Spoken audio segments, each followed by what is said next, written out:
أعوذ بالله من الشيطان الرجيم.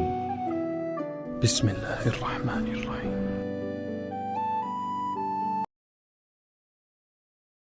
شروع اللہ کا نام لے کر جو بڑا مہربان نہایت رحم والا ہے۔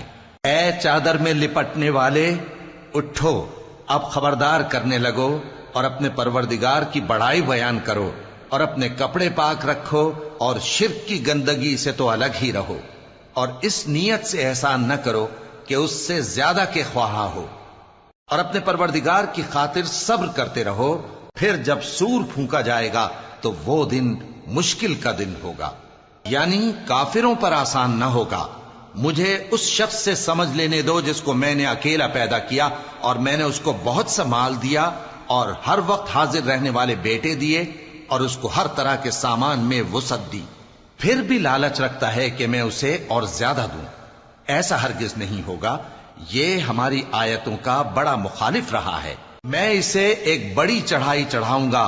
اس نے غور و فکر کیا اور ایک بات ٹھہرا لی، یہ مارا جائے، اس نے کیسی تجویز کی، پھر یہ مارا جائے، اس نے یہ کیسی تجویز کی، پھر اس نے نگاہ کی، پھر تیوری چڑھائی اور منہ بگاڑا، پھر پیٹ پھیر کر چلا اور تکبر کیا، پھر کہنے لگا یہ تو جادو ہے جو پہلے لوگوں سے برابر ہوتا آیا ہے، پھر بولا یہ اللہ کا کلام نہیں بلکہ بشر کا کلام ہے، میں ان قریب اس کو سقر میں داخل کروں گا، اور تم کیا سمجھے کہ سقر کیا ہے؟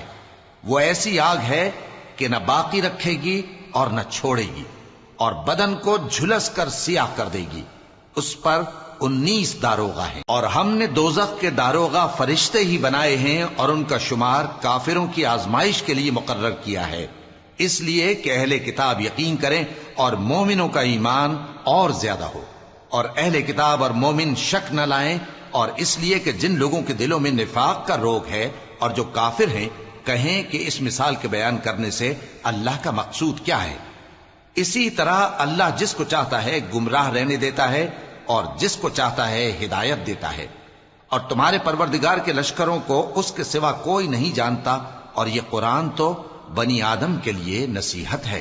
ہاں ہاں، قسم ہے چاند کی اور رات کی جب رخصت ہونے لگے، اور صبح کی جب روشن ہو جائے، کہ وہ آگ ایک بہت بڑی آفت ہے، انسان کے لیے ڈر کی چیز، یعنی اس شخص کے لیے جو تم میں سے آگے بڑھنا چاہے یا پیچھے رہنا چاہے۔ ہر شخص اپنے کرتوتوں کے باعث گرفتار ہوگا، مگر داہنی طرف والے نیک لوگ جنتوں میں ہوں گے اور پوچھتے ہوں گے، یعنی آگ میں جلنے والے گناہگاروں سے کہ تم دوزخ میں کیوں پڑے؟ وہ جواب دیں گے کہ ہم نمازیوں میں شامل نہ ہوئے، اور نہ ہم فقیروں کو کھانا کھلاتے تھے، اور ہم بحث کرنے والوں کے ساتھ مل کر بحث کرتے تھے، اور روز جزا کو جھٹلاتے تھے، یہاں تک کہ ہمیں موت آ گئی۔ تو سفارش کرنے والوں کی سفارش ان کے حق میں کچھ فائدہ نہ دے گی۔ ان کو کیا ہوا ہے کہ نصیحت سے روگرداں ہو رہے ہیں، گویا گدھے ہیں کہ بدک جاتے ہیں جو شیر سے ڈر کر بھاگ جاتے ہیں۔ اصل یہ ہے کہ ان میں سے ہر شخص یہ چاہتا ہے کہ اس کے پاس کھلی ہوئی کتاب آئے، ایسا ہرگز نہیں ہوگا۔ حقیقت یہ ہے کہ ان کو آخرت کا خوف ہی نہیں۔